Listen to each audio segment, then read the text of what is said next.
Good evening to all. स्वागत है आपका अपने YouTube channel social science TET with Rahul sir में। आज सी टेट सीरीज की इस आंसर की के अंतर्गत हम आपको 22 दिसंबर फर्स्ट शिफ्ट के ईवीएस के क्वेश्चंस की आंसर की आपको करवाने वाले हैं। तो सभी लोग अपने 22 दिसंबर के फर्स्ट शिफ्ट के पेपर की आंसर की ईवीएस के क्वेश्चंस को मैच कर लेंगे। हम लोग पैसेज को बिना पढ़े मैं आपको डायरेक्ट आंसर कराता हूं, जिससे हम जल्दी से आंसर की मैच कर पाएंगे। तो क्वेश्चन नंबर फर्स्ट, अनुच्छेद में उजाला का प्रतीक है प्रकाश, सूर्यकिरण, आशा और निडरता। तो दोस्तों इस प्रश्न का उत्तर होगा ऑप्शन नंबर थर्ड, आशा। अगले क्वेश्चन की तरफ बढ़ते हैं। क्वेश्चन नंबर सेकंड, कौन से व्यक्ति मृत समान हैं? जो पशु की तरह हिंसक है, जो पशु के समान विशाल है, जिसमें प्रेम भाव का अभाव है, चौथा जिसमें पशुवत प्रवृत्ति है। दोस्तों इस प्रश्न का सही उत्तर होगा ऑप्शन नंबर थर्ड, जिसमें प्रेम भाव का अभाव है। अगले क्वेश्चन की तरफ बढ़ते हैं। क्वेश्चन नंबर थर्ड, डैश जीवन है और डैश मृत्यु। प्रेम, स्वार्थ भावना, प्रेम, स्वार्थ, सम्मान, स्वार्थ, विस्तार, छल कपट। तो दोस्तों पैसेज के अनुसार इस प्रश्न का सही उत्तर होगा विकल्प नंबर एक, प्रेम जीवन है और स्वार्थ भावना मृत्यु। अगले क्वेश्चन की तरफ बढ़ते हैं। क्वेश्चन नंबर फोर, लेखक के अनुसार जीवन में सफलता प्राप्त करने के लिए डैश जरूरी है? निरंतर प्रयास करना, पैदल चलते रहना, विश्राम नहीं करना, उजाले की प्रतीक्षा करना। तो दोस्तों इस प्रश्न का सही उत्तर भी क्वेश्चन विकल्प नंबर फर्स्ट होगा, एक, निरंतर प्रयास करना। अगले क्वेश्चन की तरफ बढ़ते हैं। क्वेश्चन नंबर फाइव, लेखक ने युवकों को क्या निर्देश दिया है? संवेदनशील बनो, दयालु बनो, सहनशील बनो या गरीबों का उद्धार करो। तो इस पैसेज के अनुसार दोस्तों विकल्प नंबर एक, संवेदनशील बनो, बिल्कुल सही उत्तर है। क्वेश्चन नंबर 6, अनुच्छेद में अंधकार डैश का प्रतीक है? रात्रि का, कठिनाइयों का, बुराइयों का, विश्राम का। तो दोस्तों पैसेज के अनुसार अनुच्छेद में अंधकार कठिनाइयों का प्रतीक है। विकल्प नंबर दो बिल्कुल सही उत्तर होगा। क्वेश्चन नंबर 7 की तरफ बढ़ते हैं। क्वेश्चन नंबर 7, दूसरों पर उपकार करना श्रेयस्कर है, स्वार्थपरता है, अनैतिक है, दया है। तो दोस्तों पैसेज के हिसाब से दूसरों पर उपकार करना विकल्प नंबर एक श्रेयस्कर है। अगले प्रश्न की तरफ बढ़ते हैं। क्वेश्चन नंबर 8, यश का विलोम शब्द है? कुयश, अपयश, अयश, निर्यश। तो दोस्तों इस प्रश्न का सही उत्तर होगा अपयश, विकल्प नंबर 2। अगले प्रश्न की तरफ बढ़ते हैं। क्वेश्चन नंबर 9, कौन सा शब्द समूह से भिन्न है? संगीन, भयभीत, प्रयत्न, मृत। तो दोस्तों संगीन, भयभीत, मृत तो एक ही समूह के शब्द नजर आते हैं। यहाँ की प्रयत्न, प्रयत्न, विकल्प नंबर 3 इसका बिल्कुल सही उत्तर होगा, क्योंकि यह इन तीनों से भिन्न है। अगले प्रश्न की ओर बढ़ते हैं। क्वेश्चन नंबर 10, कविता। यह एक कविता दी हुई है जिसमें से अब कुछ प्रश्न पूछे जाएंगे और हमें उनका उत्तर बताना है। तो कविता में चौराहा की ओर संकेत करता है? सड़क का चौराहा, अनिर्णय का स्थिति, कठिनाइयों भरी स्थिति, अनिर्णय के परिणाम। तो दोस्तों इस प्रश्न का सही उत्तर होगा विकल्प नंबर 2, अनिर्णय की स्थिति। प्रश्न नंबर 11, कविता का मुख्य स्तर डैश का है? निराशा, निवेदन, आस्था, जीवन। तो दोस्तों इस प्रश्न का सही उत्तर होगा विकल्प नंबर 4, जीवन। प्रश्न नंबर 12, निराश व्यक्ति की कौन सी क्षमताएं बाधित होने लगती हैं? कोहरे में देखने की, सोचने समझने की, मस्तिष्क की वेदना की, मन की वेदना की। तो दोस्तों इस प्रश्न का सही उत्तर होगा विकल्प नंबर 2, सोचने समझने की। अगले प्रश्न की तरफ बढ़ते हैं। प्रश्न नंबर 13, कभी ईश्वर से क्या प्रार्थना करता है? सही विकल्प चुन देना, सही रास्ता चुन देना, सही विकल्प बता देना, सही के चयन की क्षमता देना। तो दोस्तों इस प्रश्न का सही उत्तर होगा विकल्प नंबर 4, सही के चयन की क्षमता देना। अगले प्रश्न की तरफ बढ़ते हैं। प्रश्न नंबर 14, मन मस्तिष्क में डैश समास है? मन मस्तिष्क शब्द में कौन सा समास है? तो दोस्तों इस प्रश्न का सही उत्तर होगा विकल्प नंबर 2, द्वंद्व समास है इसके अंदर। अगले प्रश्न की तरफ बढ़ते हैं। प्रश्न नंबर 15, जीवन पथ पर चलते हुए का भाव है। जीवन एक रास्ता है, जीवन जीते हुए, जीवन ढोते हुए या जीवन का अंतिम पड़ाव। तो दोस्तों इस प्रश्न का सही उत्तर होगा विकल्प नंबर 2, जीवन ढोते हुए। अगले प्रश्न की तरफ बढ़ते हैं। प्रश्न नंबर 16, भाषा के दो पक्ष होते हैं, एक संरचनात्मक पक्ष और दूसरा डैश पक्ष। साहित्यिक पक्ष, प्रक्रियात्मक पक्ष, भावनात्मक पक्ष या अलंकारिक पक्ष। तो दोस्तों इस प्रश्न का सही उत्तर होगा विकल्प नंबर 3, भावनात्मक पक्ष। अगले प्रश्न की ओर बढ़ते हैं।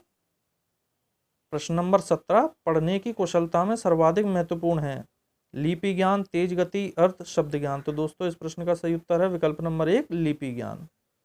अगले प्रश्न की तरफ बढ़ते हैं। भाषाई क्षमता के आकलन की दृष्टि से निम्न में से कौन सा प्रश्न सर्वाधिक उचित है। तुम बजाज होते तो चूहे को कपड़ा देते या नहीं, क्यों। दर्जी चूहे की किस बात से डर गया। चूहा टोपी क्यों पहनना चाहता था।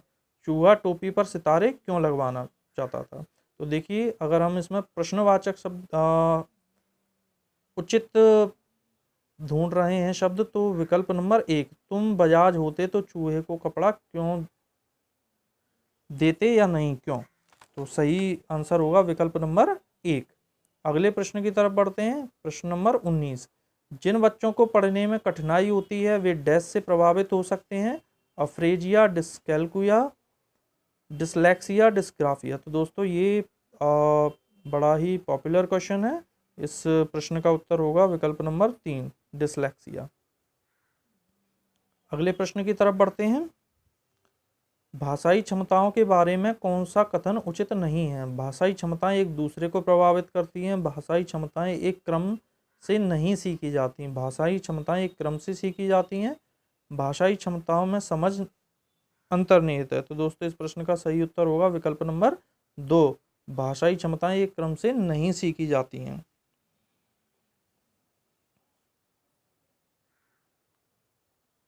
प्रश्न नंबर 21, भाषा आकलन का उद्देश्य नहीं है बच्चों से सीखने में मदद करना, बच्चों के सीखने के तरीके में बारे में बताना, बच्चों को उत्तीर्ण अनुत्तीर्ण करना, बच्चों को अपनी गति से सीखने के अवसर देना। तो दोस्तों इस प्रश्न का सही उत्तर होगा विकल्प नंबर 3, बच्चों को उत्तीर्ण अनुत्तीर्ण करना। भाषाई क्षमताओं के विकास में सर्वाधिक महत्वपूर्ण है रेडियो, टेलीविजन, अंतःक्रिया, परीक्षाएं। तो दोस्तों इस प्रश्न का सही उत्तर होगा विकल्प नंबर 3, अंतःक्रियाएं। अगले प्रश्न की तरफ बढ़ते हैं। प्रश्न नंबर 23, बहुभाषिक कक्षा की दृष्टि से कौन सा क्रियाकलाप अपेक्षाकृत अधिक उचित है। अपनी भाषा के 5 शब्द बोलो, अपनी भाषा के 5 शब्द लिखो, अपनी भाषा के 10 वाक्य लिखो, अपनी भाषा में कहानियां सुनाइए। तो प्रश्न नंबर 23 का सही उत्तर होगा विकल्प नंबर 4, अपनी भाषा में कहानियां सुनाइए। प्रश्न नंबर 24 की तरफ बढ़ते हैं। प्राथमिक स्तर के बच्चों के लिए कहानियों का चयन करते समय सबसे कम महत्वपूर्ण बिंदु है कहानी का कलेबर, कहानी की लंबाई व विस्तार, बच्चों का सामाजिक सांस्कृतिक परिप्रेक्ष्य, बच्चों का अनुभव संसार। तो कहानी का कलेबर तो बड़ा महत्वपूर्ण है बच्चों के लिए।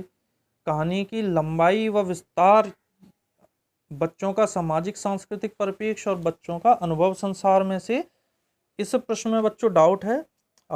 इस प्रश्न का सही उत्तर विकल्प नंबर 2 या विकल्प नंबर 3 दोनों में से कोई भी हो सकता है। तो देखना होगा बोर्ड हमें इसका आंसर की में क्या आंसर बताता है।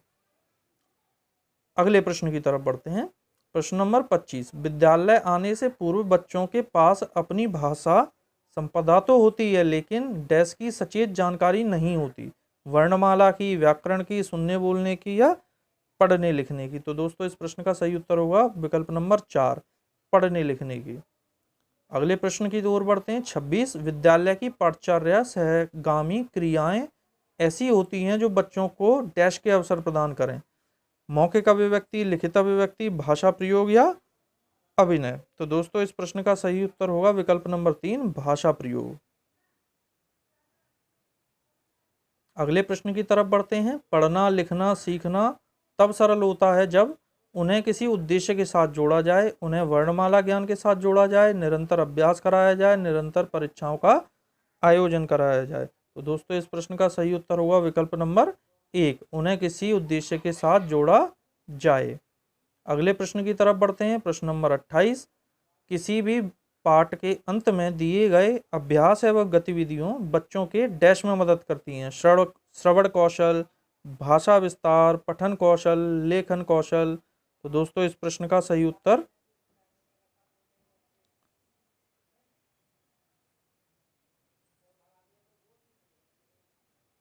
विकल्प नंबर 2 भाषा विस्तार होगा।